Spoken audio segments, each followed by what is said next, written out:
Bismillahirrahmanirrahim. Assalamu alaikum, ladies and gentlemen. Good afternoon, good morning, wherever you are based in. This is Mariam Shapir from Sustainable Development Policy Institute. And thank you for gathering here for the session on COP26 and the way forward, role of parliaments in climate politics and implementation of Paris Agreement. It is in partnership with GIZ Pakistan. And just to bring into your notice again that at COP26, Government of Pakistan and GIZ has signed kind of an agreement to work on climate change and renewable energy in Pakistan, which is quite great initiative. And just to tell a little bit background of the Paris Agreement, which was signed in 2015, of the United Nations Framework Convention on Climate Change, and it is considered to be a vehicle to combat climate change because its implementation, really defines which country is heading where related to emissions and adaptation and mitigation, or precisely everything related to climate change. So I'll just introduce our panelists and their roles. We have been joined online by European parliamentarians, Swedish parliamentarians as well. And we have been joined by Ms. Kathrin Henneberger, Green Party Germany online. Thank you very much for joining. We will be joined by Ms. Romina Khurshid Alam. She is representing Pakistan Muslim League Nawaz, Pakistan, and she was also at COP26. We are joined by Mr. Holmgren, who is representing Green Party and member of the EU Parliament, Sweden. We have been joined by, we will be joined by actually after some time by Mr. Jytte Guteland. And we have been joined by Professor Siegfried Balleis, who is Conservative Party Germany, and also Ms. Hildegard Bentley, she is member of European People's Party. And the format is that the technical presentation will be given by Mr. Hartmut Behrend, who is coordinator Pakistan German Climate and Energy Initiative. He has joined us physically over here. We have been joined by Mr. Thomas Seiler, who Chargé Affairs and Delegation of the European Union to Pakistan, who is physically here.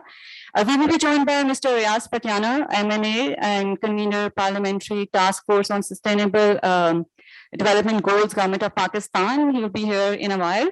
And this session would be moderated by our Executive Director, Dr. Abid Suleri. He is also a member of many parliamentary committees, many parties of the government, and his role is to provide advices on different issues to the government and for the climate change as well.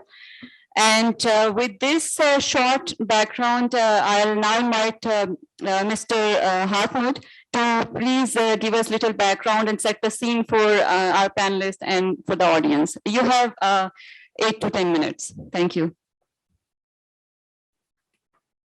Thank you, Mariam. Thank you, Mrs. Chairman, for the 8 to 10 minutes. Good morning, dear members of the Parliament.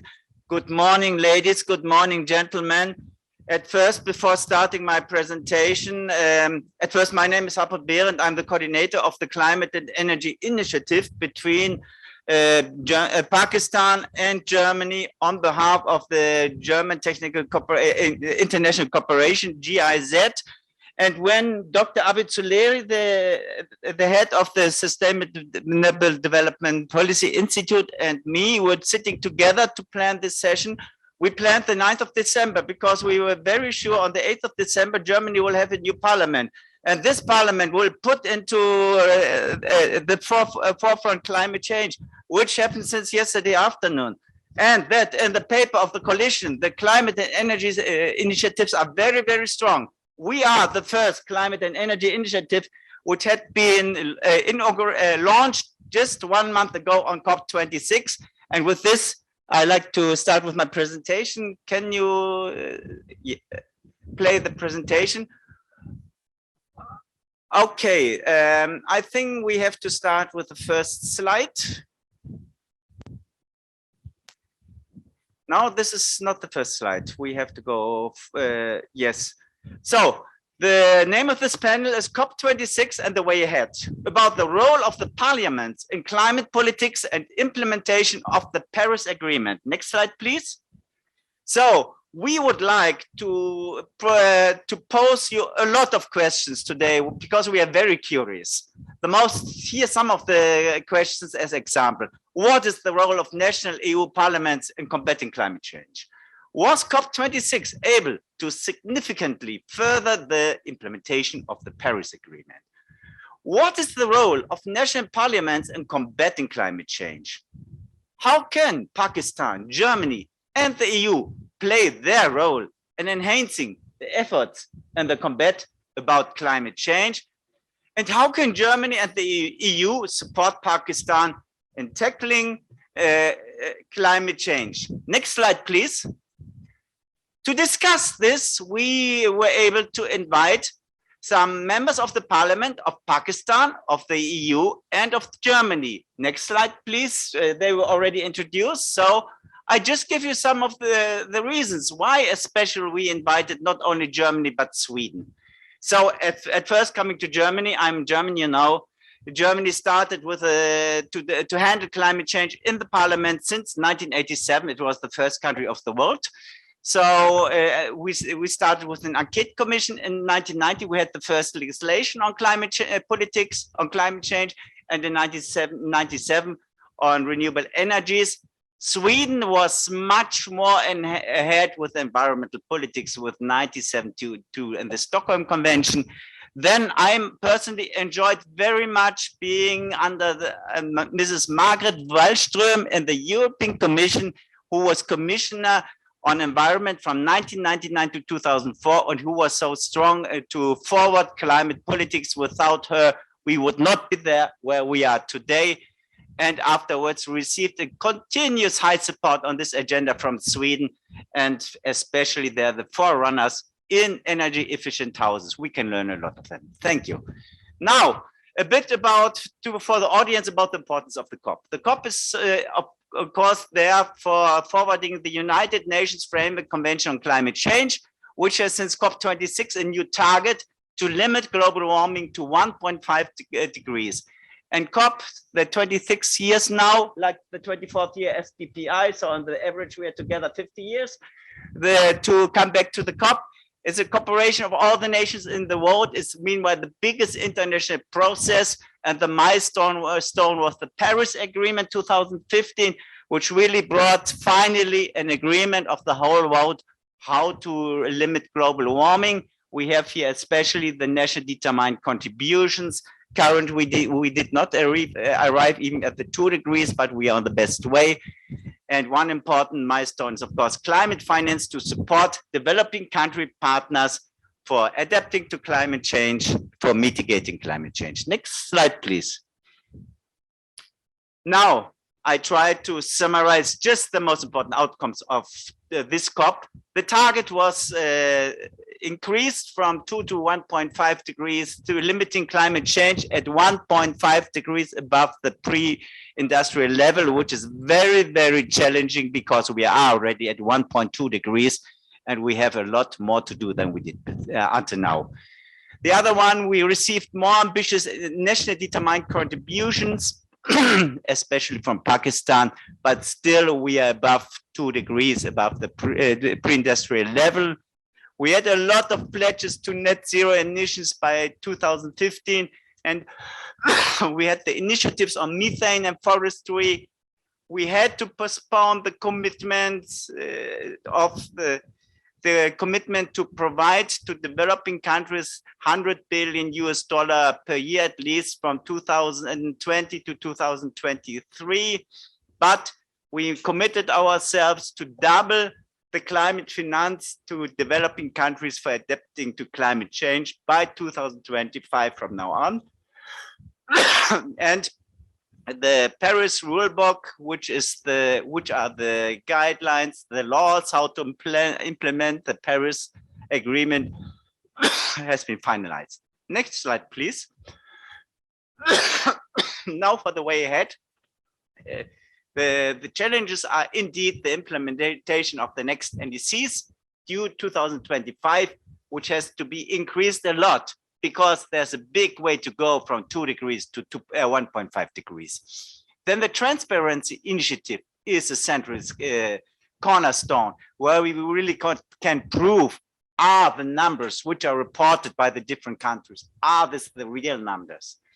And then, of course, stepping up of climate finance to support developing countries is an important subject, mainly in adaptation to the adverse effects of climate change, but also in the implementation of the nationally determined contributions.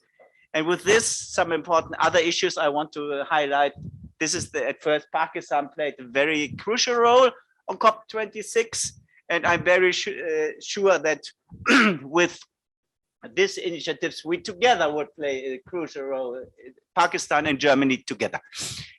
Pakistan delivered a lot stronger on NDCs 1 week before the COP, and the EU, like always, played the mayor role, and the EU Parliament gained in recent years a lot on influence. We will for sure hear much more about this from Holmgren and other colleagues. But every country has to play its individual role. And climate change, even if we mitigate emissions as much as possible, climate change will continue. It will just, the global warming will just diminish in comparison to before. And all outcomes of COP26 are strong incentives already for climate investments, green bonds. And I think this is something we should look very much how this develops in the future. We are together. Thank you very much. And with this, I think we open the discussion.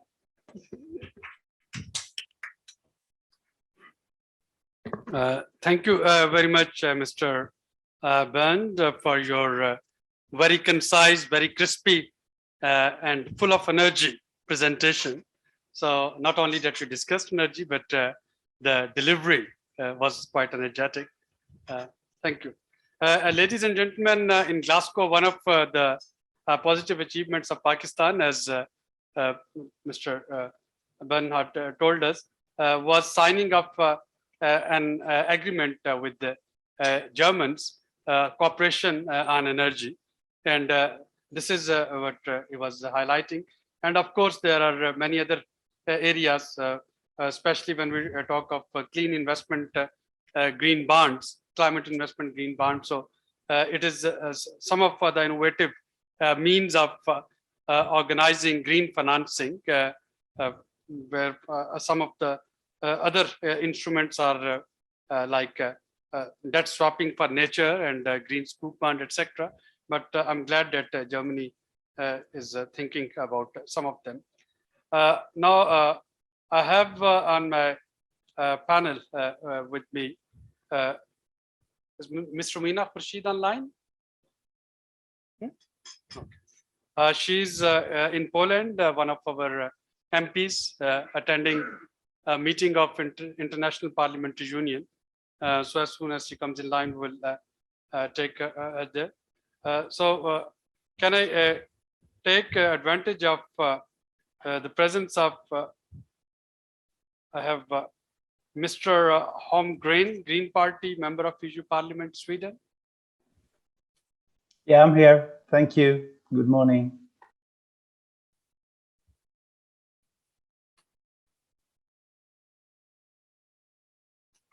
Yes, Mr. Holmgren, in this globalized world, of course, when we are talking of achieving these climate smart goals, when we are talking of achieving the Glasgow Climate Pact, we know that no single country can do it on its own. We know that we require cooperation, not only North-North cooperation, but also North-South and South-South cooperation.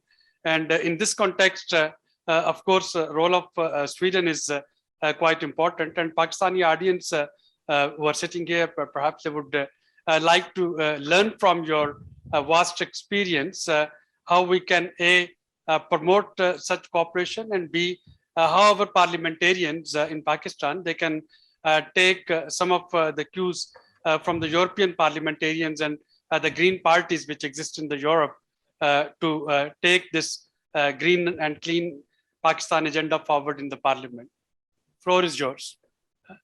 Yeah, thank you very much, and good morning, everyone.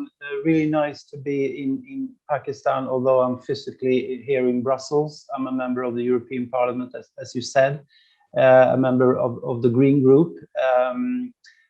I am from Sweden. I'm a meteorologist, climate scientist. I've been working with climate change ever since I was a PhD student, which is quite a long time ago now, some 30 years ago. And of course, we need a lot of cooperation between the countries and the different parts of the world. And from one perspective, you could say that Sweden has done a lot, not the least, as Mr. Behrend said already back in 1972 with the then Swedish Prime Minister Olof Palme taking action with the Stockholm Conference on clean air, and also the fact that it was one of my older colleagues, Bert Bolin, who was the first chair for IPCC, a Swedish professor in meteorology who was chairing IPCC throughout the 90s, you could say. But at the same time, I think in this global perspective, we must never forget that after all, it is countries like Sweden and Germany and the rest of Europe, and of course also the United States, that actually are responsible for the vast majority of the greenhouse gases now present in the atmosphere. So not only do we need to take action, we also really, if you ask me, need to take that responsibility. And sometimes, from my point of view, from a green point of view, some of the leaders in the European Union, Ursula von der Leyen and Frans Timmermans, often talks about the fact that, yes, we do have some sort of leadership. And yes, I do think that especially Frans Timmermans took a very good role in COP26 when it came to negotiations with the other countries. But I still think that we need to be very really scrutinize the actual action and the policies from the European Union and the European countries. Because if we look at our own NDCs, they're not in line with the Paris Agreement. If you're looking at the Climate Action Tracker, as just one example, who's trying to really scrutinize all the NDCs from all the countries of the world, their result is roughly that if each and every country in the world would have a similar climate ambition as we have here in the European Union, we would end up in something like 2.5 to 3 degrees by the end of the century. And also, of course, when it comes to financing loss and damage,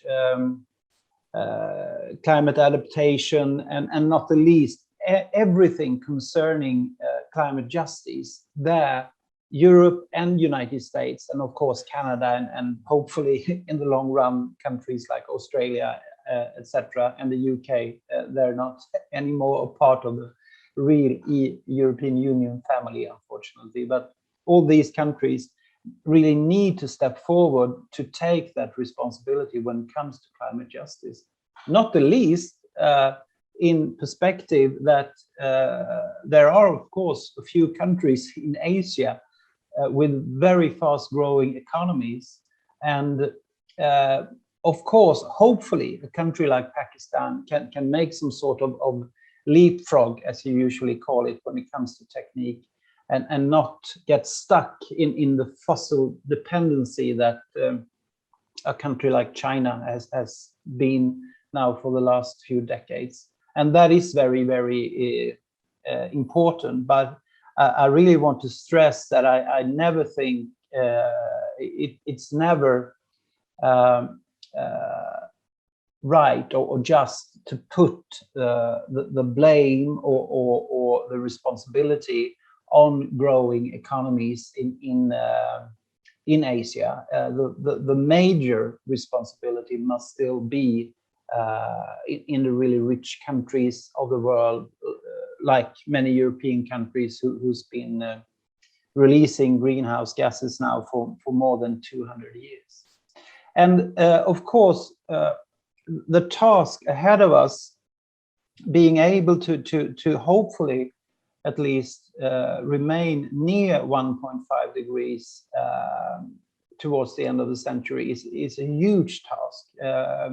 As Mr. Behrend said, we're already at 1.2 degrees, and we have a global warming rate at roughly 0.2 degrees per decade, a little bit more actually than 0.2. And that means, of course, that we will reach 1.5 degrees in the beginning of next decade.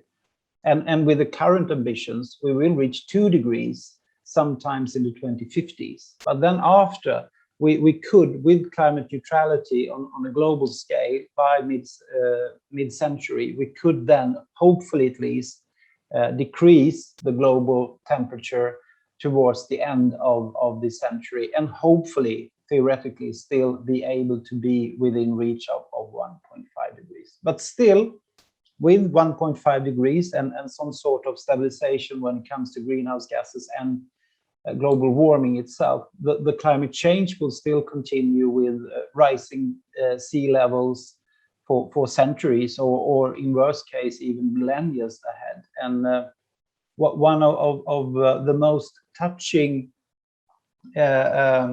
meetings we had for the delegation from the European Parliament in Glasgow was with the delegation from the Maldives, and also, of course, with Bangladesh. And you know, there's a lot of countries and a lot of people living in coastal areas which will be very, very strongly affected already during this century. And then when it comes to sea level rise, that will continue for many, many centuries ahead. So that is some sort of summary from me. Briefly, I could say, of course, also that when it comes to the overall action at COP26, when you asked the question about the outcome, which I've had quite a lot of questions from journalists, etc., if it was a good or a bad outcome, I think it really has a lot to do with your expectations. And personally, my expectations for the COP26 wasn't that high. And with that expectation going to Glasgow, I still need to say that some of the things that happened in Glasgow, I think, can be very, very important for the continuation. I mean, you could say that this was the first high-level climate meeting, the first COP, where at least more or less every country in the world agree upon the fact that we do have a common huge problem, and the main root to the problem is the use of fossil energy. And that hasn't been voiced with such power and clarity during previous COPs. And although the ambitions are still far too low in the long run, I think you could compare this maybe at least with what happened in Montreal in the 80s, when we had to do something about the emissions of all these other gases destroying the ozone layer. And the ambitions then from the countries and the politicians were also a bit too low.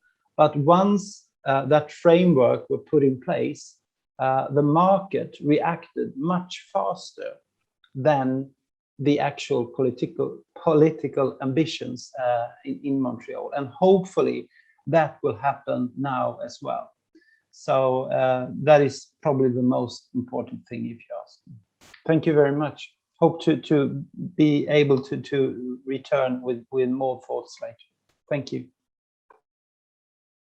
Thank you very much for elucidating the Sweden's position. Of course, developing countries, they are equally disappointed from the outcome of COP Glasgow. And I know that the members of Green parties, wherever they are, they would be slightly disappointed with this glass half full. But let me come to Ms. Kathrin Henneberger, member of Green Party in Germany. Congratulations, ma'am, for yesterday's Green Party's yet again arrival in the coalition. I could see out of 16 new ministers, 8 women, 8 men. What an equality. And we do hope that the presence of a Green Party in German coalition that would bring some ray of hope for climate financing from developed world, especially on loss and damage control mechanism, which was easily ignored in Glasgow. And perhaps that's where I wanted to ask you that how justified do you think that we sitting in developing countries, when we talk of loss and damage control mechanism, something on top of climate financing fund. So can we rely on the global south? Can we rely on the Green parties in the north so that we could see something concrete happening on it? We would sorry, if I may request, can you please just arrange your camera a little bit, because we're taking videos from this for social media as well. Thank you very much. Stage is yours. We would love to build strong partnerships with our partners, with states, as also with the civil society of the global south. For us, the Green Party in Germany, it's our historic responsibility to be there if the climate crisis is already affecting other parts of the regions. Because Germany, especially as a high industrial nation, is responsible for what happens right now. And especially my region, the Rhineland in West Germany, we have huge coal mines. We have 2 coal power plants, which are the biggest polluter of Europe. So we call our region the main source of Europe, the main source of CO2 in Europe. So for me, it's also my local responsibility. I know that I'm in the German parliament, that I try my best to act globally. And the topic of climate crisis is inside the hands of the Green Ministry for Foreign Affairs, as also as the Ministry of Economics, Climate and Energy. So I look forward to build really strong alliance with you in the future. And we have to step up our game. We have to give more finance, and we have to go forward in new technologies, and we have to share this knowledge. For me, especially, it's very important also to recognize that on the international level, also in our country, in my country, Germany, it's really key to a good climate policy. It's really important to empower women, that women have to be on a negotiation table, that we can only achieve climate justice with achieving gender justice. And this is also one topic at the UN Climate Conference, what is dear to my heart, to support other women, to support groups of women, so that they also can be a part of the negotiation table. And so this is also something we would love to do in the future more, to support especially these groups, especially parts also of civil society who are fighting for gender justice inside the climate policy. So this is something really important to us. And just a supplementary question. In Glasgow, Pakistan and Germany, they signed this agreement on energy cooperation. And we know that energy transition is a quite important commitment from Pakistan's side. Prime Minister of Pakistan is quite clear that by 2030, 60% of our energy mix should be from renewables. And in that context, this transfer of technology is quite important beside financing. So financing is one thing, but transfer of technology, relaxing maybe some of the IP, intellectual property rights for such technologies to be replicated in developing countries. So do you foresee any plans in the German new government to do so?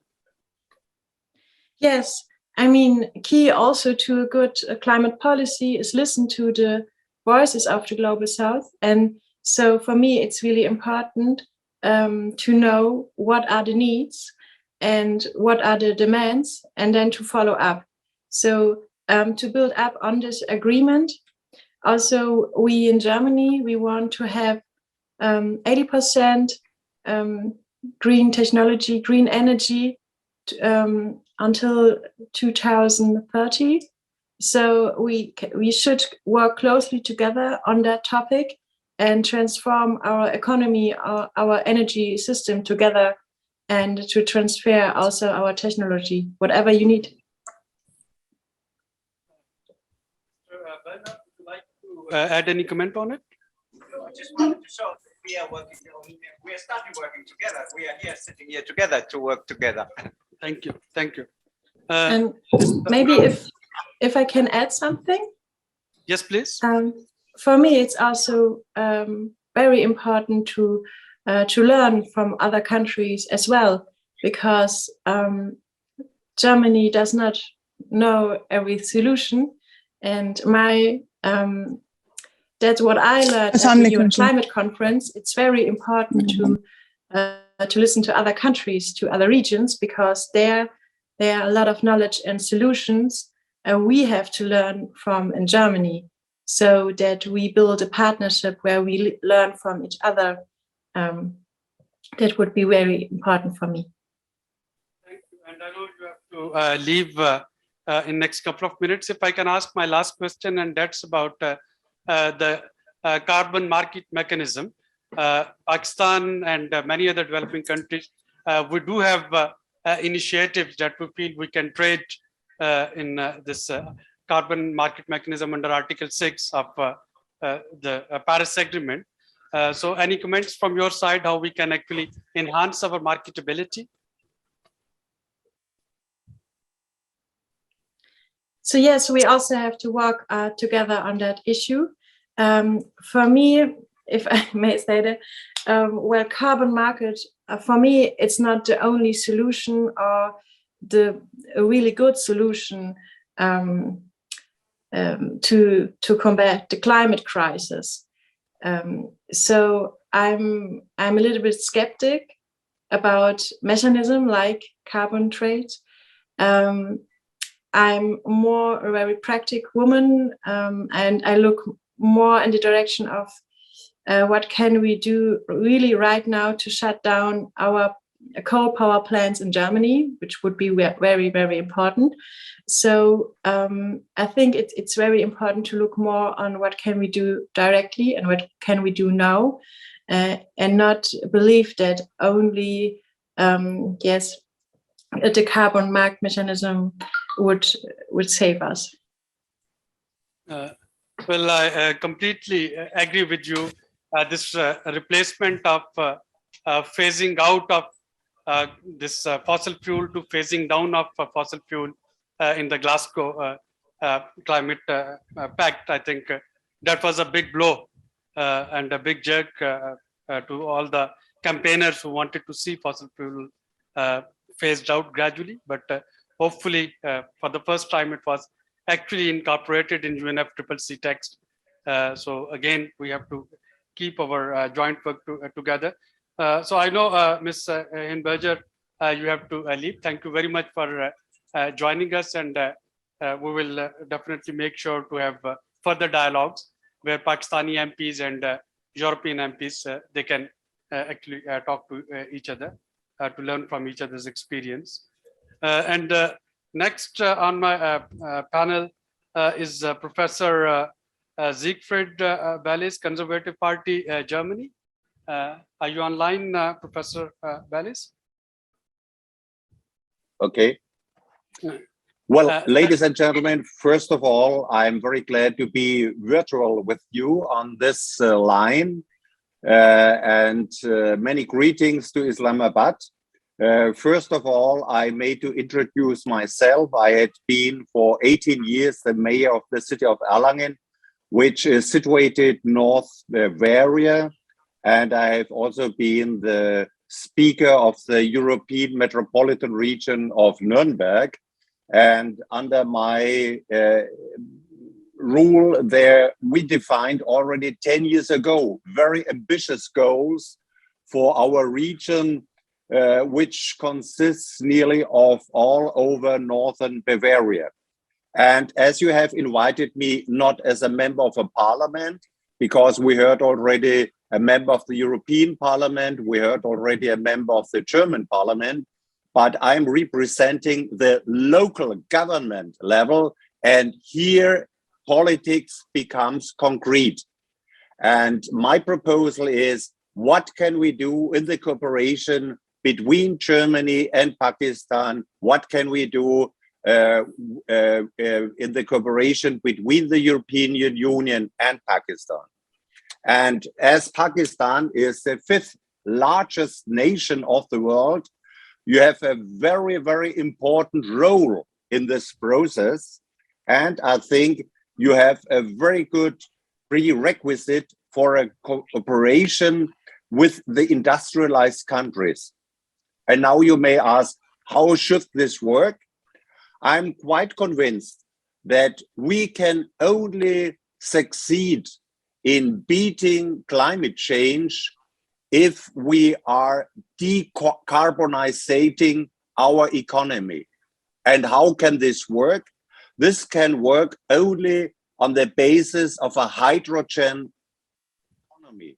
This means we have to substitute the fossil resources by hydrogen. But we in Germany, we have a lack of green hydrogen. So Germany and the European Union and all the industrialized countries, they have to import green hydrogen wherever it can be produced. First of all, of course, we are looking on the North African states, Morocco, Tunisia, Algeria, and so on, which are very close to Germany.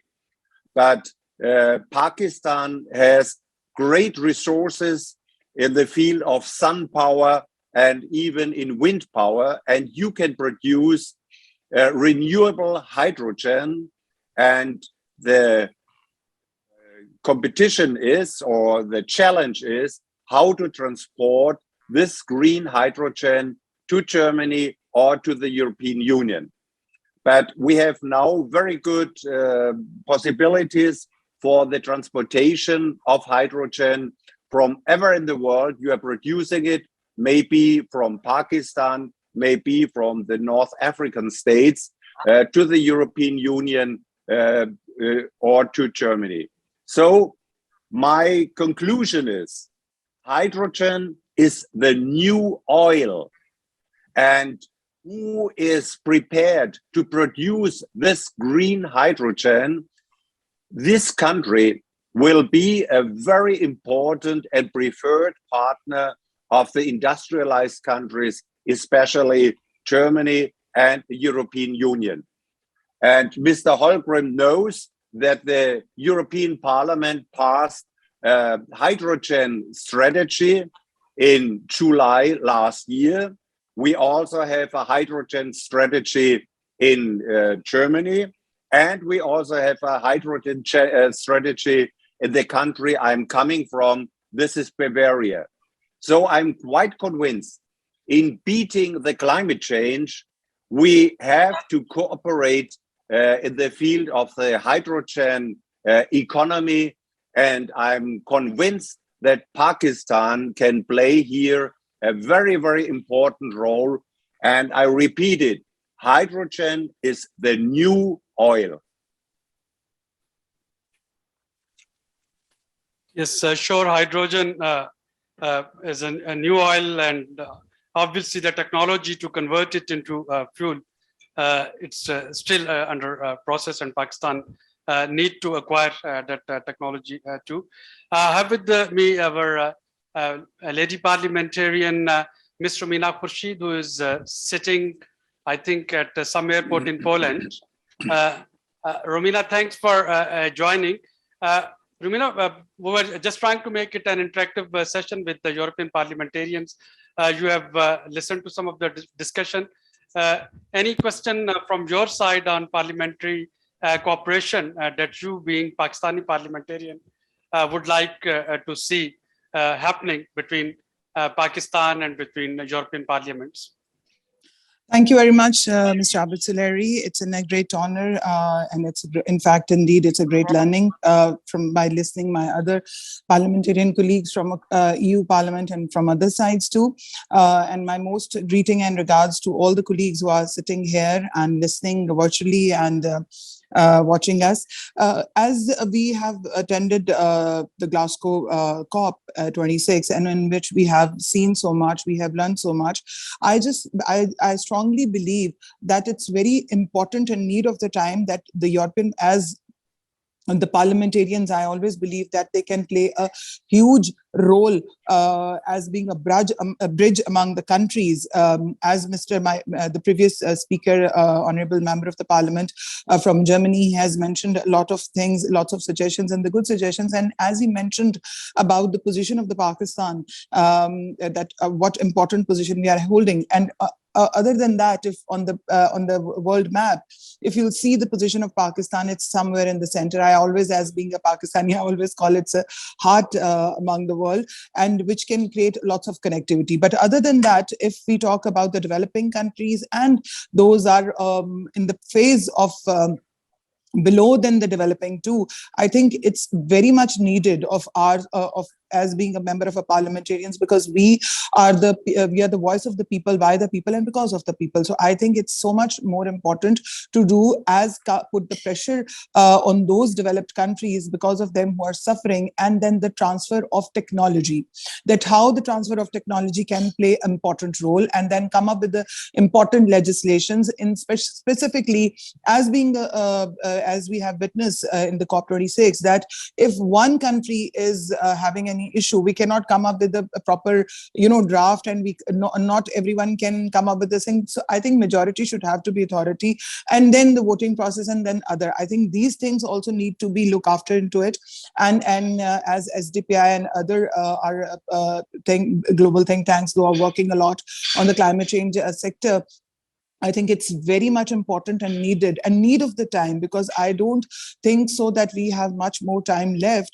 because as we remember that ozone layer, I again and again mentioned that when we were used to child, I used to hear a lot about the ozone hole. So I think now everyone forgot, but the things are there. And same example with the MDGs to SDGs, that how the MDGs we couldn't achieve, and then we transferred it to SDGs. But now I think there is not much time needed. First of all the parliamentarians, I request, and that how we can come up with this thing, that how I believe that we need to come up on the emergency actions on the climate change, which is very much required, because as much like we have breath enough, but I don't think so the way things are moving on, our kids going to have this liberty. And I'm of course I believe that moreover networking, moreover sessions, moreover having connection with each other, meeting each other, learning from each other, can bring up more suggestions and more issues. And then specifically,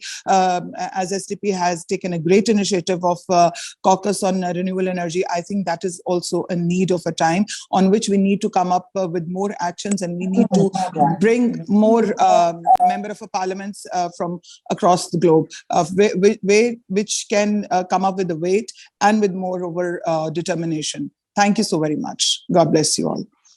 Thank you, Romina. This is again a very powerful commitment, and of course clarity about cooperation. We wish you a happy flight and a happy return to Pakistan. But thanks for making it happen. And always my pleasure. Thank you. Let me come back to Professor Balleis again. And Professor, this is about the issue of climate financing. So we know that there was a pledge in Paris, $100 billion per annum by 2020, which could never got materialized. And now we are again talking of this pledge to be reconsidered along with the more increased ambitions.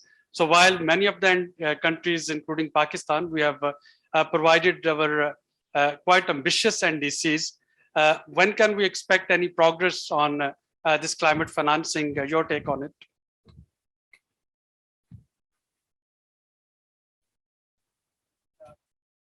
Please unmute yourself. Okay, yes. First of all, I have to mention that the German Ministry for Economic Cooperation and Development has raised its funds for developing countries in cooperation with climate policy from 4 to 5 billion euro.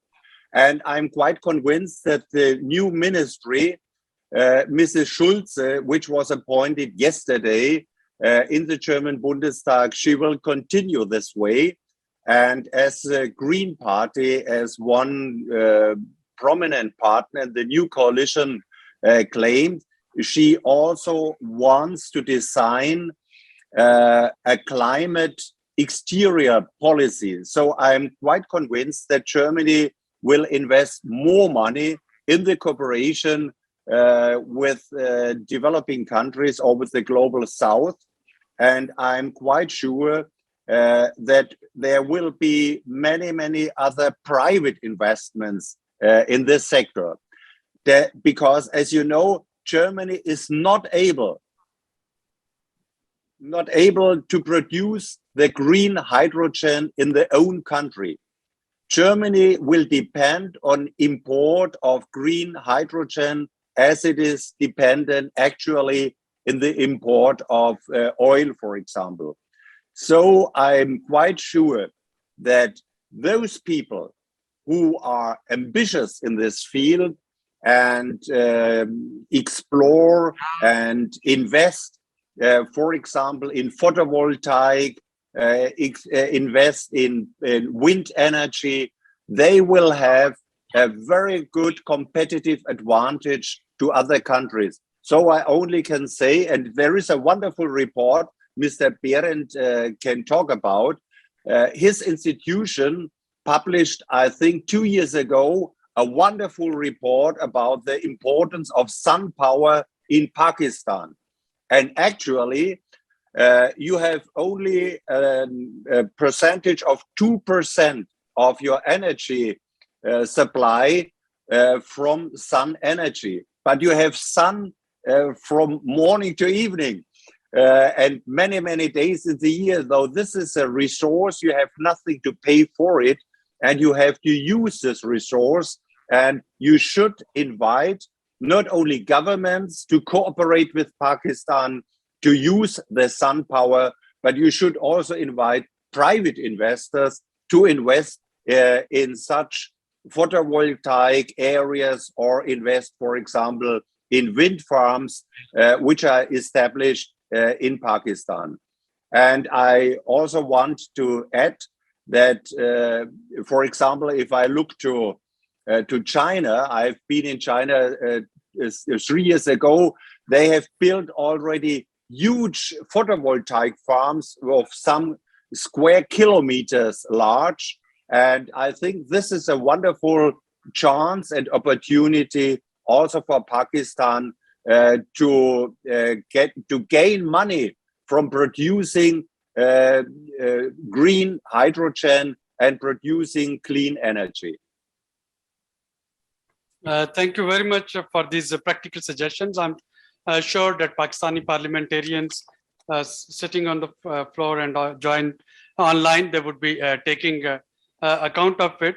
And you mentioned about this report that Mr. Holmgren has written in Sweden. Before I come to Ms. Helgard Bentel, I hope I'm pronouncing the name right. Can I quickly go to Mr. Parr and just ask him about this report. If you like to share any of the finding what Pakistan needs to do to explore the potential of solar energy here.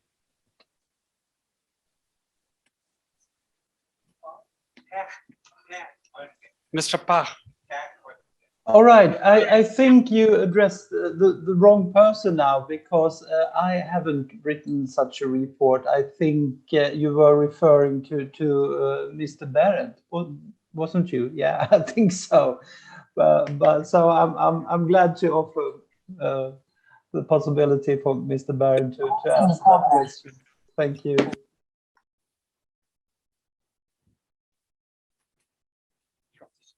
So next on my list is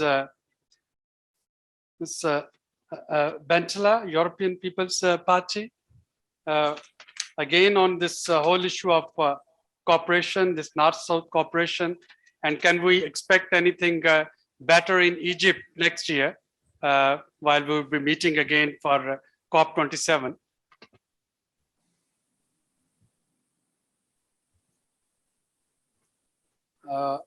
Okay, so I think she's not there. We have Ms. Guteland, member EU Parliament from Sweden. Ma'am, the same question to you. Should we expect something different in Sharm el-Sheikh next year when we'll be meeting in COP27, especially some more commitments from Global North, as Global South is trying to play its role through increased ambitions in the NDCs? Thank you very much for inviting me to this conference. And the short answer is yes. I hope and I think that Egypt will be putting the positions forward when it comes to some of the obstacles that were there in Glasgow. I think what the professor mentioned about Germany is probably what we see. And I also think that Glasgow was about, if I should say, three things, then I think Glasgow was about trust, about the trust between developing countries and the big emitters, and also the discussion on climate financing and damage and loss. Then Glasgow was also about lots of pledges, new countries coming forward saying they would do much more. And that's of course good, but it was in the long term and you're not sure until that's put into action. And therefore, my third word for this conference was that it was very clear that we need action.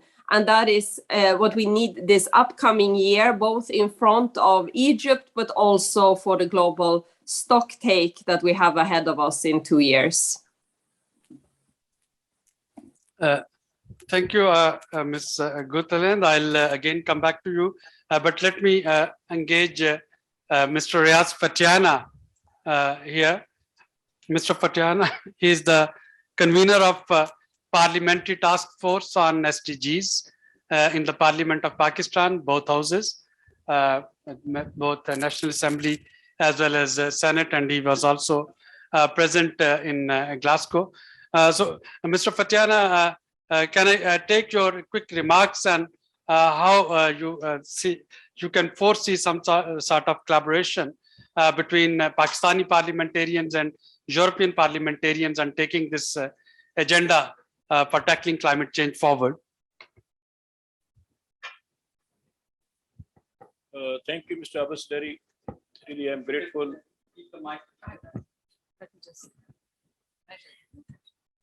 Thank you. Thank you, Mr. Suleri. Mr. Brederick, Herbert, Mr. Thomas, Seiler, Ms. Mariam, ladies and gentlemen, all participants, Assalamu alaikum and good afternoon. First of all, I'm really grateful to SDPI who gave me an opportunity to attend COP26 conference at Glasgow this year. That was a good opportunity to learn more about climate action and climate change.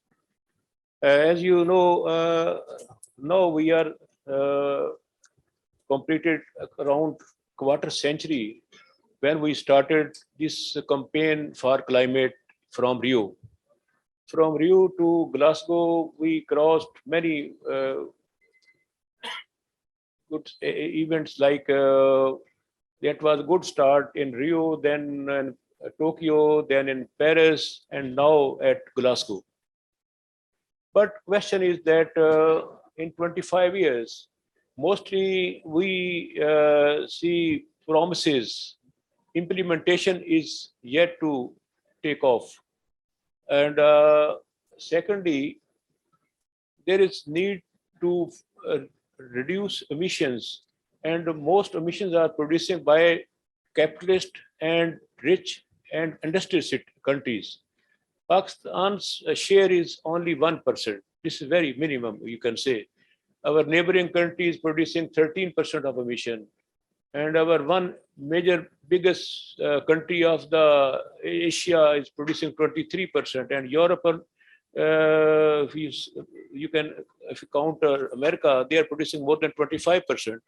So this is more responsibility lie to rich Europe, America, and other countries who are producing emission to reduce how they can. Once I was in China and 2 years before, I learned that China stopped and they decided to reduce and remove all coal power plants. But meanwhile, we were inviting and we were importing they removed power plants in Pakistan, coal power plants, and Saiwal power plant is one of their example. This is just nearby to our area, and we enhanced 2%, 2 centigrade temperature in our surrounding. So this is very important. So if we discuss Paris principles, that was a good document and very important start and initiative. Unfortunately, most rich countries, including the US, was reluctant to ratify that document, but Pakistan was the country who ratified even in same year and next year, 2016. But now this is good that when Mr. Obama received Nobel Prize, honorary Nobel Prize, US also signed this document as well. That was a good initiative from the organizers. Anyhow, Fatyana sir, what are your expectations from European parliamentarians for collaboration? Through democratic way, we can involve our people and our legislators. And of course, in Parliament of Pakistan, we have 3 major mechanisms. One is Standing Committee on Climate Change. And that committee is very effective and monitoring the government policies working on climate change and action. Second big forum is our National Parliamentary Task Force on Sustainable Development Goals. And honorably, I'm chairing of this organization. This is a group of 60 members of parliament across the country and from all stakeholders, all political parties, from Treasury as well as opposition benches. And third forum is Public Accounts Committee, which is monitoring spending of government on climate, so we can control extra and over some kind of nonsense expenditures. So through legislation, monitoring, evaluation, and to watch government policies, this is our mandate and domain of the parliament. Now, this is question how we can strengthen cooperation and coordination and correlation with other parliamentarians across the world. One forum is IPU, Interparliamentary Union. Once I was vice president in Panama Conference. So the second is European Union. And this is my personal knowledge that across the world, Europe is the region which have more concern with human rights, fundamental rights, as well as with climate. So Pakistan's parliament is ready to establish some kind of cooperation and coordination with the European Parliament, and we can sit together. There is a Inter-Pakistan Parliament and European Union Friendship Group again there together. Anyhow, last I would like to say that there is need to work more. Pakistan is adopted many policies like we are more concentrate. We are more going to start alternate energy projects in the country. And secondly, we are encouraging electric vehicles policy, and we stopped any kind of cutting of present forest and jungles. So deforestation is our major concern and priority. And government announced and adopted 10 billion tree tsunami project. This is very important project, and every year, 2 times, especially in seasons of plantation in August and February, we planted many trees, and we involved all government departments, especially students and youth. We are working together that so our government, our parliament, our youth, our students, everyone is on one page, that is to plant more trees and to reduce size of emission, and of course to work according to Paris principles. Thank you for this. Thank you, Mr. Any of the European parliamentarians, if you like to ask any question to Mr. Riaz Fatyana, and we have also been joined by Senator Faisal Javed. He was also present in Glasgow. He was busy in another parliamentary meeting, but for this session, he made himself yes. Yes, Ms. Guteland, would you like to ask any question to the Pakistani parliamentarians? Yes, please. Thank you so much. And it was so interesting to listen, and many things felt like things we have in common. I'm thinking about also the project in planting the trees. I think that is, of course, extremely important. I have one question, no, not question, more like an observation, because I agree with what's said in the beginning that the big responsibility is on the biggest emitters, and they need to deliver, and that goes for my home region, the European Union. We need to deliver, and that is, of course, both the trust that we talked about, that there is of course finance, the climate financing, loss and damage. We need to rebuild trust there, and I think the big emitters need to take more responsibility. So that's what the Parliament, the European Parliament, was pushing for also. But that said, the European Union is now developing a very clear measures to go faster in the transition the upcoming years. And we have not only the long-term target, we have also the sectorial targets with all the measures in the different sectors, like industry, energy, maritime sector is going to have legislation, better for aircraft, transport, building, you name it. Everyone is going to have tougher legislation. And that will also push innovation in the European Union. So we will be in the forefront when it comes to the best jobs, the future jobs, technology development.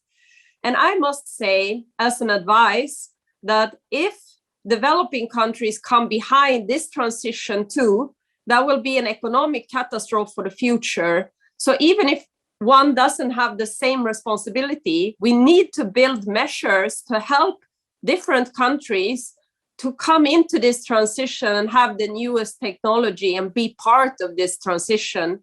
Otherwise, we will once again have a very unfair world where the European Union will have the new jobs, the better technology, and other countries will be stuck with older technologies. So this is also something I think we need to have in the discussion. So this is really something that concerns many and should concern, and because it's not like the European Union is going to be a loser here when we transist. We are probably going to be the winners. And I think that's also what the industry understands now. So I just want to have that dimension. This is not only about unfair and not unfair to transist. It's about opportunity to transist also. But then I know the means are not there, and that's true. So we need to also help each other to have better means to do that job. And that is, of course, the climate financing. And there, I think the European Union should contribute. Very much, very valid observations and suggestions. Of course, it's a collective agenda, and all of us, we need to work on it collectively. I can't see, is there anyone that I haven't invited online? Okay, so that brings me to Senator Faisal Javed, who is a member of the Treasury benches in Pakistan. As I said, that he was also in Glasgow with Mr. Riaz Fatyana. Both of them, they were representing Treasury benches there. Senator, what were your expectations from the developed world in Glasgow, and how satisfied you are once you are back? Did some of your expectations, those were met? Well, thank you. Good to be here.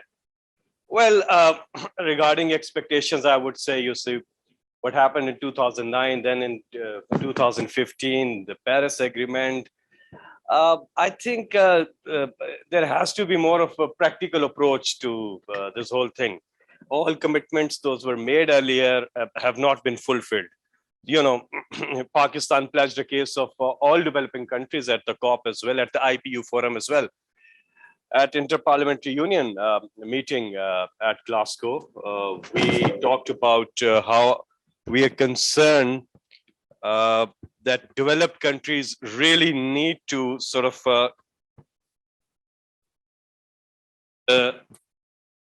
developed countries. And for example, take Pakistan's case here. Pakistan contributes less than 1% of the global greenhouse emissions, but yet we are among top 10 countries that are constantly affected by, mostly by climate change. But despite resource constraints, Pakistan has taken a lot of measures in terms of addressing this global issue, fighting climate change. Pakistan took a lot of measures. For example, Pakistan became the first country in the world to meet the International Bond Challenge, and challenge was of restoring over 350,000 hectares of land into forest.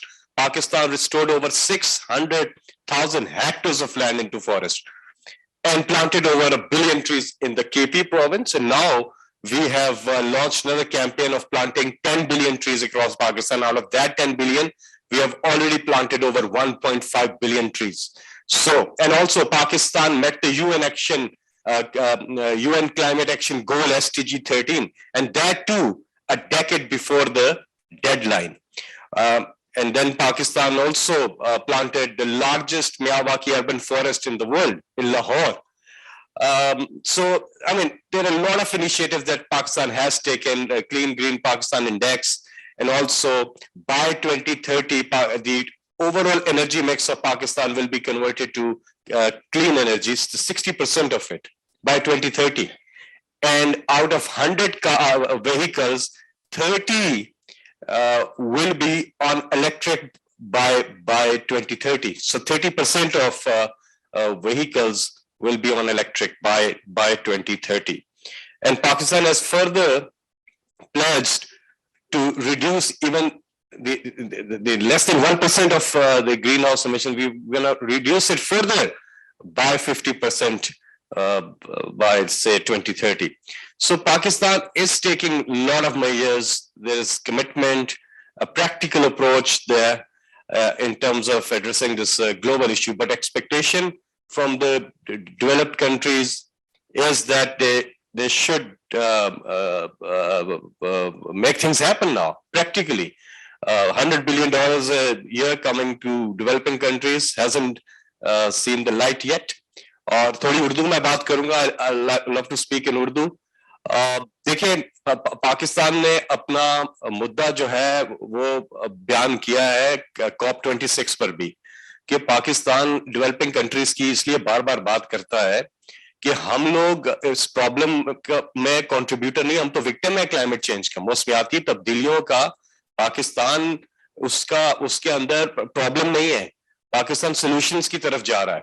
और पाकिस्तान ने जो measures लिए हैं, इसके बावजूद कि इस जो ग्रीन हाउस एमिशंस हैं ग्लोबल, उसका 1% से कम पाकिस्तान का हिस्सा है उसके अंदर, लेकिन उसके बावजूद पाकिस्तान बहुत ज्यादा इकदामात कर रहा है.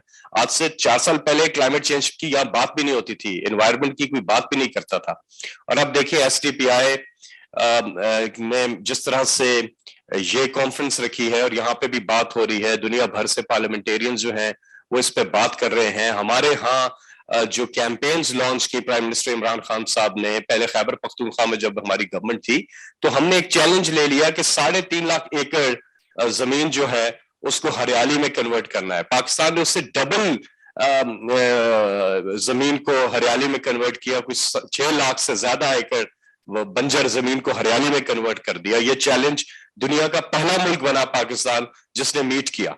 और उसके बाद 1 अरब दरख्त तो लगे खैबर पख्तूनख्वा में, उसके बाद 10 अरब दरख्त लगाने का मंसूबा जारी है, जिनमें से 1.5 अरब से ज्यादा दरख्त लग भी चुके हैं.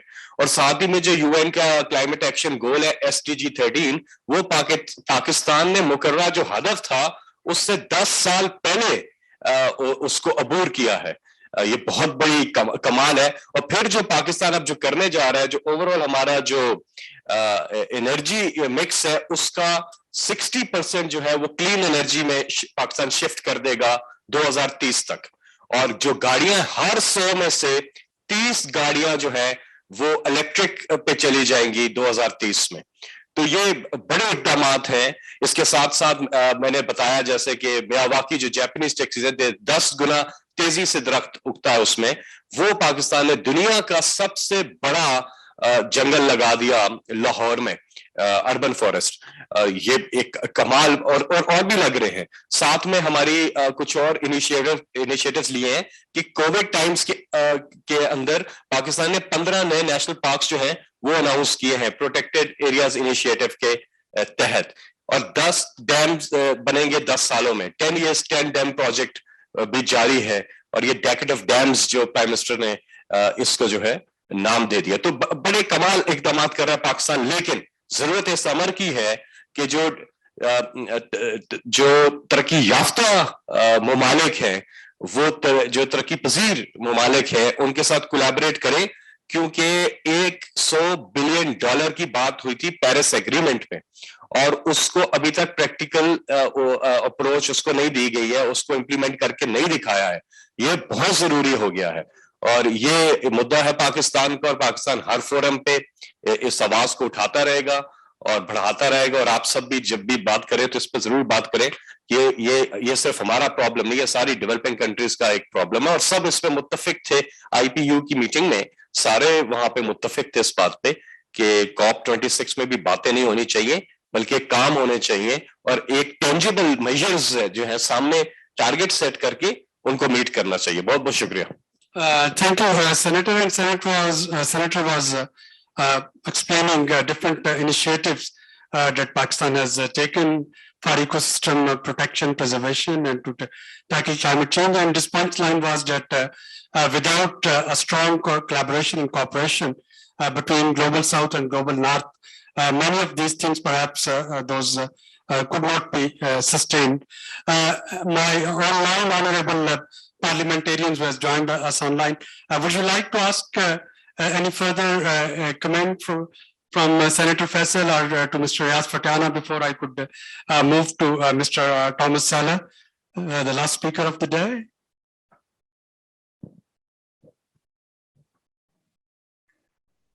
Yeah, I would like to. I raised my hand a few minutes ago, if that's possible. I would like to ask a bit more specific question, as my Swedish colleague Jytte Guteland stated, that we're now in a situation also correlated to my first intervention during this meeting, that we're probably reaching now some sort of critical mass, and this transition will happen, which means that those in the forefront of the transition will be also the winners. I mean, back in the 90s, I was often quite frustrated that this transition didn't happen already back then. But back then, of course, if some country or some company would have been too fast in the transition, that would probably have been an economic loss. But now we're in a situation where, not the least when it comes to the issues that Professor Siegfried Balleis has raised as well, that we are running towards a future basically where we will see solar energy and hydrogen being the most important bricks in the future that we're building. And also the fact, of course, that when we're discussing climate justice or climate injustice, there are these major areas with generation, geography, and also, not to forget, gender. So we're probably, if we're not doing this transition in a just way, there will be major problems, probably especially for the young women growing up in big areas of the world. So then my more specific question is, of course, then in which sectors and areas do you think that it will be most important that we really find good agreements and cooperations to cooperate between Pakistan and the European Union and the countries of Europe? Thank you.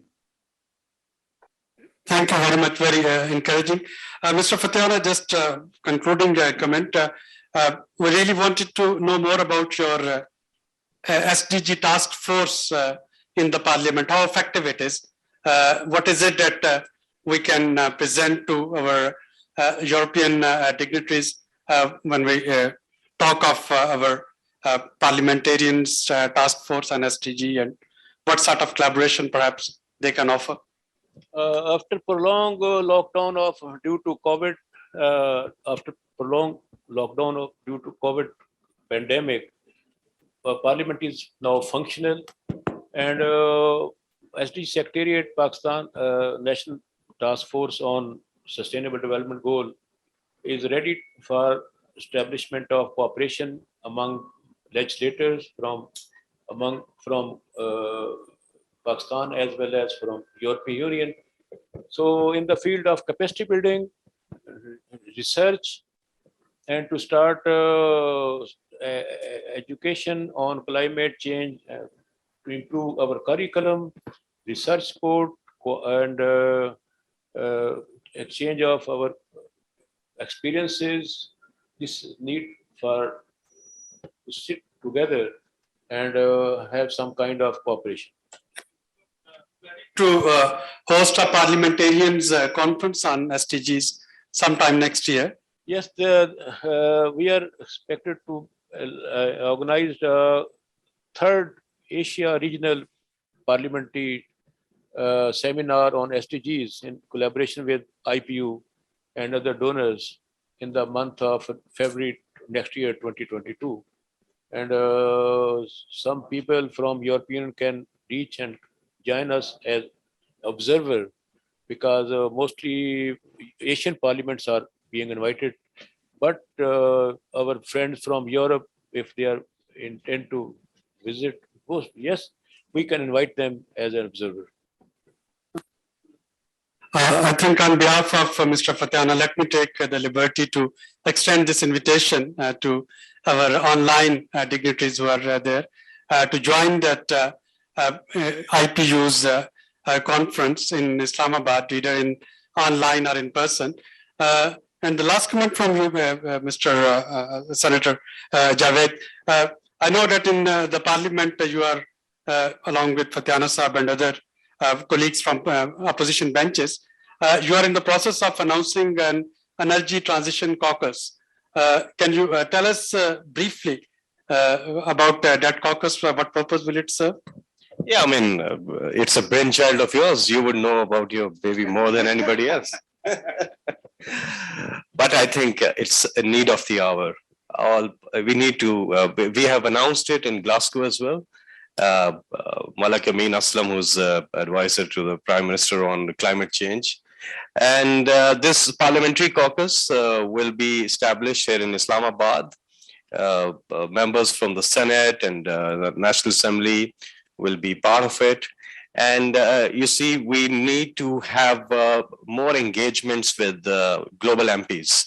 And there where we would seriously need support from all of you to sort of engage, and the targets that have been set by the Prime Minister, Imran Khan, we need to have a parliamentary oversight how things are moving towards that direction. A clear monitoring is required. And also, if we can add more value to it from this platform of the parliamentary caucus, I think it's going to be very, very beneficial, because Pakistan is serious. Pakistan has to be serious, and energy transition is, of course, need of the hour. And that is why this caucus is being established. And hopefully, within next few days, it will be launched. Thank you. Good news. And that brings me to Mr. Thomas Seiler, Shandy Affair Delegation of the European Union to Pakistan. Thanks very much for listening to the whole discussion very patiently. Of course, no single parliament of the world or no single parliament in any country can actually tackle the challenges of climate change. So in tackling this challenge and in the mission of leaving no one behind, which is the central theme of our conference, all actors and all stakeholders, they have to play their due role. So I just wanted to get your comment before I can hand over the mic to Mr. Behrend for his closing remarks. Mr. Suleri and all honored guests, Senator Mr. Fatyana, and honorable members of European Parliament. Should not forget my own people in a way. I'm obviously representing the executive here today, but that doesn't mean that we work in an oxygen-free room. But before I go more into substance, let me tell you, just 48 hours ago, Foreign Minister Qureshi visited Brussels and had a very, very good bilateral exchange with High Representative Borrell. Yeah, excuse me. I was just saying, not even 48 hours ago, Foreign Minister Qureshi visited Brussels and had a very long and very good bilateral exchange with High Representative Borrell. And one of the outcomes of this, what we call the strategic dialogue, was that we would intensify and reinforcing our cooperation, bilateral cooperation, EU with Pakistan on climate change. So that is something perhaps also to mention as a news at this conference today. We work very closely together with the parliaments. I'm now saying this in plural because it refers to the Senate and the National Assembly here. You mentioned, Mr. Fatyana, the Friendship Group, where I had already the honor to be myself. And there's a very good climate, a very good chemistry in working together. And we have obviously excellent contacts also to the EP in Brussels. This is indeed the thing, and you said it, Senator, just a minute ago, the cooperation between MEPs, MPs over the world, and the cooperation very concretely. And that's the point. You can have big conferences everywhere. You can have big gatherings. The question on all these climate change issues is to focus. You mentioned the energy transition. Yes, this is one of the focus, clearly. Everybody speaks about everything. Without focusing on climate change, you are not making a change. And that's definitely one of the key elements we have identified already quite some time. And I would also wish to add, as regarding Pakistan, you mentioned the figures. one of the 10 countries most affected, but only 1% contributing. In our financial envelope for the next 7 years, we actually also have included mitigation measures. We cannot only say, Pakistan, go ahead, do something. You have also to contribute. You have to do your thing. It is this whole question about the development and climate nexus. Yeah? And climate policy for us is also social policy. The consequences of climate change are not only in the nature. The consequences are down to local communities in your provinces. If you have droughts, by the way, as you have seen also in Afghanistan, to mention this in brackets, if you have floodings, if you have other concrete impacts on that. So we have seen this and we have taken this into account in cooperation with the government here, and there are mitigating measures planned over the next years, together also with climate change measures, obviously. What I would call parliamentarians upon, if you allow me to say, is engage much, much more than you do already with the industry, with the Pakistani industry and with the European industry. When Mr. Balleis mentioned hydrogen research and development, it's a part where an engagement with the industry is required.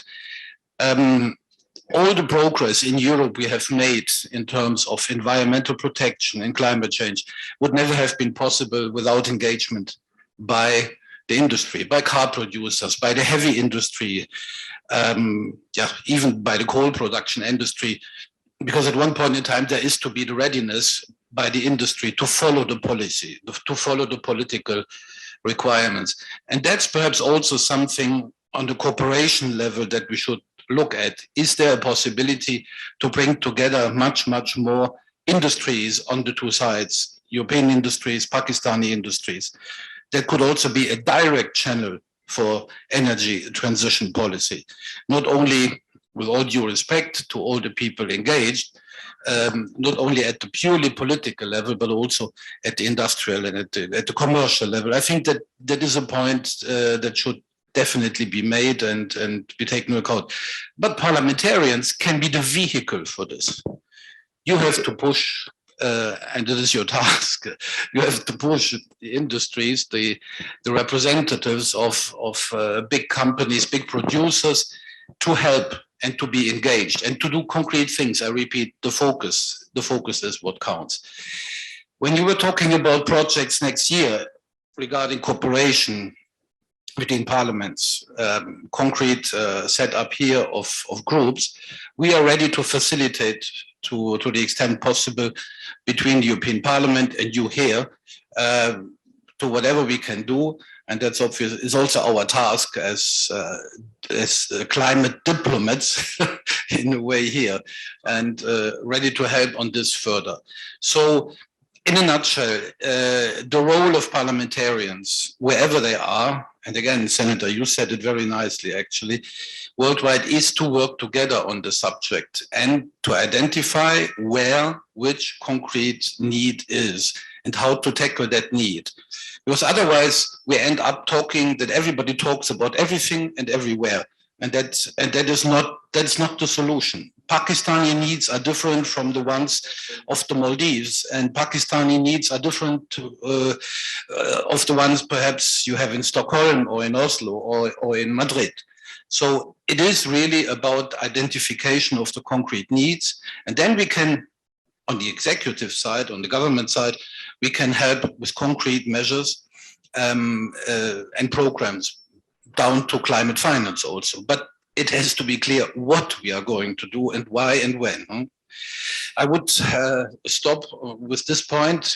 Again, thanking you for this invitation. Always great to be here in this panel, Mr. Suleri and SDPI. Thanks very much. Thank you, Mr. Seiler.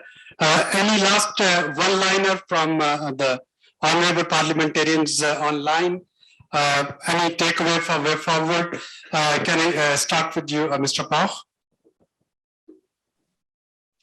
Well, I would just like to say a huge, big thank you for inviting me, and I really hope that we can continue to have this conversation ongoing because, as I stated in my first intervention as well, the cooperation between Europe, United States, and all those countries that actually are responsible for the vast majority of the greenhouse gases being emitted since actually the 18th century. That was when we started to use fossil fuels. But the cooperation with these countries and other developing economies all around the world is very, very important to make this transition as fast as possible, but also not forgetting that it needs to be in justice, and that we need to do it together. But with those words, I unfortunately have to leave you. But thank you very, very much. Bye. Thank you. Thank you very much for joining. Ms. Guteland, any last comment from you? Yes, I would also like to say thank you. And I must congratulate you to a very important and interesting panel and discussion here today. I think this is exactly what's needed. And I would like to echo what's been said about connecting also parliaments in this question, because I think we can help each other to be progressive against governments, but also like the question we talked about on trust, on how we rebuilt trust and climate financing and loss and damage, the discussion that was at COP. I think it's very helpful if it is the parliamentarians who discuss it. So I think that could facilitate a lot. And then I would just like to say that I truly believe that many of the things I heard today is will be very important in the transition. And yet what I mentioned earlier also is that we who will transit will also be the winners in the future. So yes, it will be difficult. Yes, it is about justice, about being fair, since the big emissions has, as Per also mentioned, been on the big emitters. But despite that, we need to see that we will win when we transist. So even if it's difficult during the travel, the goal to transist and to have the new technologies, phase out the fossil fuels, that will be extremely important also for the jobs, welfare, health. So therefore, in the end, we have something better to look forward to. So I stop on that, on a very positive message there, that the world will have a better place when we have went through this, will be in a better place when we have gone through this transition together. Thank you. Thank you, Ms. Guteland. The second last comment from Professor Balleis, and then I'll hand over to Mr. Bernhard. Yes, I only want to take the advantage to say that we have very practical things. First of all, what I've learned that Pakistan has made many, many measures for the battle against climate change, but Pakistan can also benefit from these changes if you are investing in power plants for solar energy, hydrogen energy, producing hydrogen and transporting it to Germany, to the European Union. I think you can also gain working places for your people. You can gain money by this cooperation with the European Union. And I'm quite convinced that the hydrogen economy will be the future of our world. Thank you very much, Professor Balleis, for laying out the way forward. Ladies and gentlemen, as you observed that in different European countries, they do have green parties. We don't have green party, but we have green members in almost every party. And we are quite happy that many of these like-minded members across political spectrum, both from Treasury as well as from opposition benches, they would be launching the Energy Transition Caucus that would, inshallah, help us transitioning from fossil fuel to clean and renewable fuel. I thank you, GIZ, for actually bringing the honorable European MEPs and MPs so that they could exchange their thoughts with Pakistani parliamentarians. I hope this knowledge sharing would continue. And now I'll request you to give your concluding remarks so that we can conclude. Thank you. Thank you so much, Dr. Suleri. And I think I would like to thank Sustainable Development Policy Institute to have organized this panel here, that we could do it together. And what I take away, which I take with me, is one thing. We just started with our climate and energy initiative. We just started with our cooperation. We just started with the first panel with parliamentarians from the EU, from Germany, from Pakistan. And what I took from this discussion, we shall continue, and we will continue, and we will continue together. Form some sort of a group of these parliamentarians so that they can exchange their views directly. Yes, instead of relying on us. Of course, this is one thing of our initiative. And I would like to comment very, very quickly to a few points which were very interesting. I took a lot with me from this discussion today. One thing which is important, I arrived here in Pakistan just 3 months ago. I think after 3 days, we met already for the first time, and directly the first idea was this panel today, because we knew that the elections in Germany would bring the new chancellor on the 8th of December and the new politics. But another thing is what I saw in Pakistan. Pakistan just started with the politics on climate change just now, and it's starting fast. It's starting very fast. So to Professor Balleis about green economy, this is for sure one of the subjects of the future green hydrogen about what we talked. This is something which might start just now, and the message was very clearly understood. To Per Holmgren, what is very important also that we understood, we are at the point of the critical mass where suddenly the green finance is increasing exponentially, like we had a critical mass concerning political will with the Montreal Protocol in 1987. I was there already also engaged. I'm especially happy to have another meteorologist as in this discussion with Per Holmgren, who is there since decades already. So there are more meteorologists who drove the whole thing.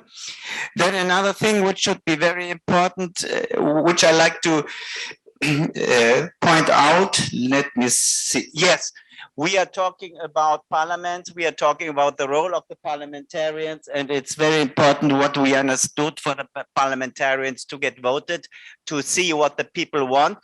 But what we think, what is also as important as just looking what the people want, is also to communicate. And this was a big discussion yesterday in Germany. To communicate, to convince, if we are convinced from something which should change. And the way the world is changing very quickly. And I would like to say also a last word to the forerunners. Germany had a big political discussion 30 years ago when we started with the climate politics. We also, the opposition also told us, you have just 2% or 3% of the worldwide greenhouse gas emissions. You want to start Germany, you want to ruin Germany, but we said one country has to go ahead. So we had to go ahead. We went ahead with the Montreal Protocol to say voluntarily in the German parliament, we want to reduce more than the Montreal Protocol. And we went ahead with the climate politics. So it's very important to go together to go ahead. But we are at the best point we can think about with this critical mass where climate finance is getting a lot more. Thanks so much. And see you next year all together, and let's make up a process in between. Thanks so much. Thank you very much, Mr. Hartmut. Ladies and gentlemen, please give a big round of applause for the panelists. And if I can request my team to take the group photo, the professor is here, and all of us, if we can just stand and the team can take the picture.